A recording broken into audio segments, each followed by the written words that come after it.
dramatic shakeup, the Trump administration has torched a 30-year-old trade agreement that slapped a 17% tariff on fresh tomatoes from Mexico. The U.S. government announcing a new 17% tariff on most fresh Mexican tomatoes. Tomatoes, a new policy kicks in today, making way for a 21% price hike on tomato import. No passado, as primeiras horas da manhã marcavam o horário de maior movimento na fronteira.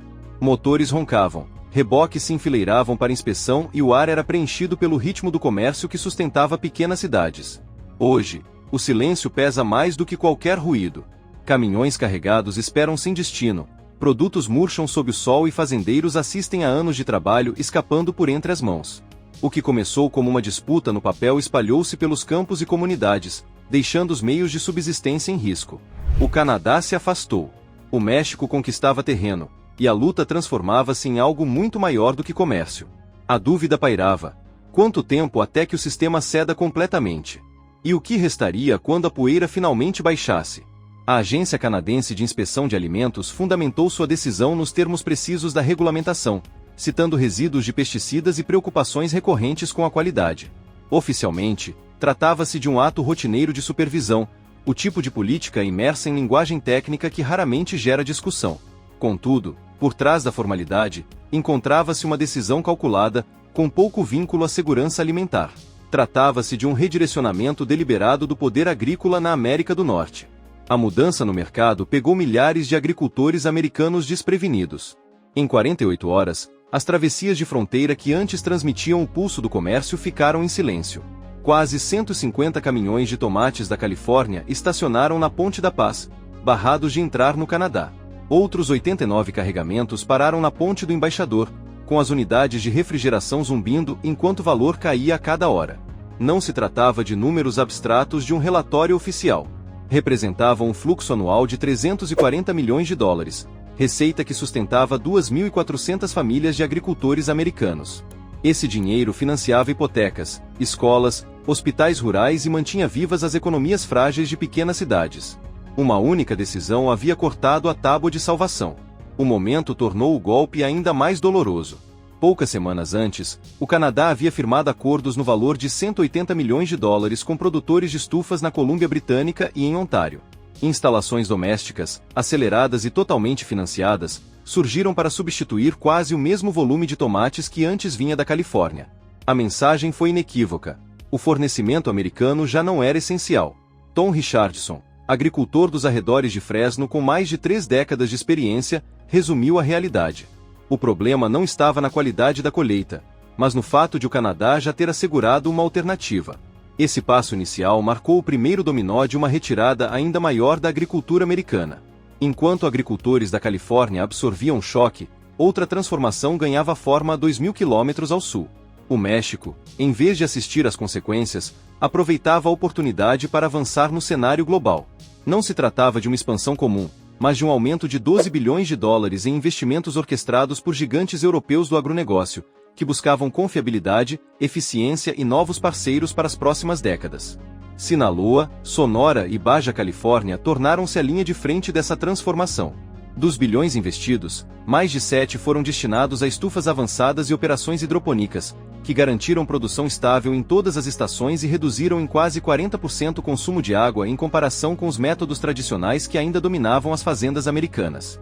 Outros 3 bilhões fortaleceram a espinha dorsal da logística, financiando novos portos, rodovias e instalações de armazenamento projetadas para entregas internacionais sem interrupções. O restante foi aplicado em educação, treinamento e pesquisa, formando uma força de trabalho qualificada e uma cultura de inovação que deu ao México uma vantagem competitiva. A agricultura americana perdia espaço há anos, mas o que surpreendeu muitos foi a velocidade.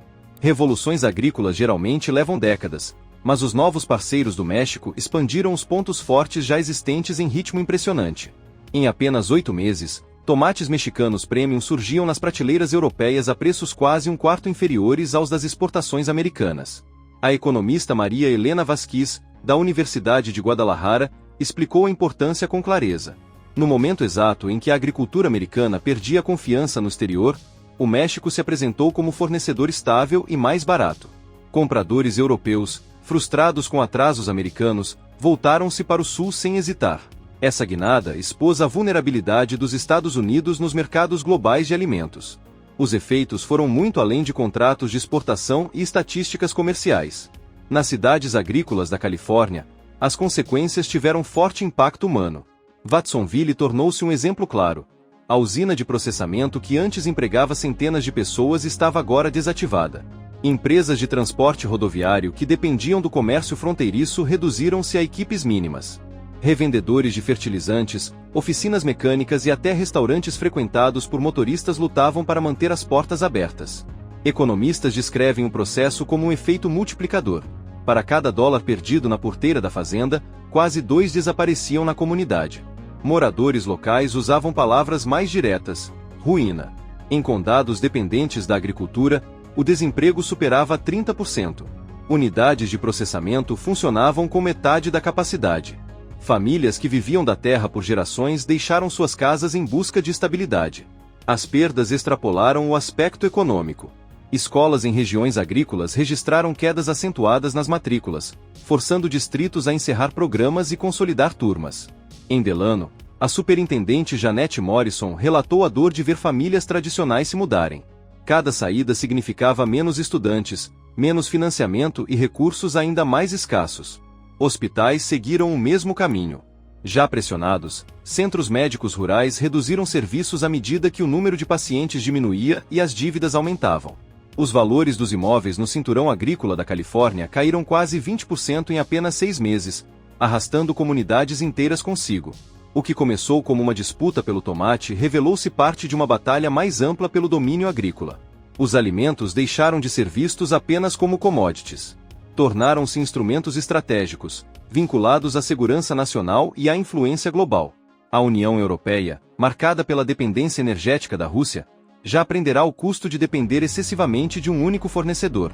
Quando o México se apresentou como parceiro estável na agricultura, enquanto as exportações americanas vacilavam, os europeus enxergaram mais do que um simples acordo comercial. Reconheceram resiliência e segurança. Analistas em Bruxelas destacaram que os Estados Unidos haviam construído seu domínio sobre consistência e confiança. No momento em que essas qualidades foram questionadas, alternativas se tornaram irresistíveis. A rejeição do Canadá não se limitou a padrões de pesticidas. Representou uma decisão calculada para reduzir a exposição a uma fonte vista como não confiável. A ascensão do México ultrapassou o preenchimento de uma lacuna na produção de tomates. Tratou-se da remodelação de cadeias de abastecimento alimentar que permaneceram inalteradas por décadas. O risco agora se projeta sobre outras culturas. Se um retrocesso dessa magnitude ocorreu com tomate, o que poderá acontecer com trigo, soja ou milho? Esses grãos sustentam não apenas os Estados Unidos, mas grande parte do mundo.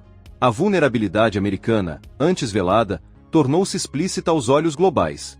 A tecnologia ampliou ainda mais essa distância. As novas instalações mexicanas não são apenas maiores, mas também mais inteligentes. Estufas equipadas com sensores monitoram solo, luz e água em tempo real. Sistemas automatizados ajustam variáveis de forma autônoma, enquanto modelos preditivos antecipam a demanda do mercado com semanas de antecedência. As colheitas são planejadas com uma precisão inalcançável na agricultura tradicional. Os ganhos de eficiência são concretos. Enquanto produtores americanos de tomate utilizam mais de 12 mil litros de água para colher uma tonelada, sistemas hidroponicos mexicanos atingem o mesmo volume com menos de 8 mil litros. Além disso, a automação reduz custos de mão de obra em quase 50%.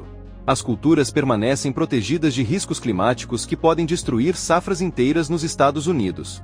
Universidades americanas já lideraram essa fronteira, mas anos de subfinanciamento e entraves burocráticos paralisaram o progresso.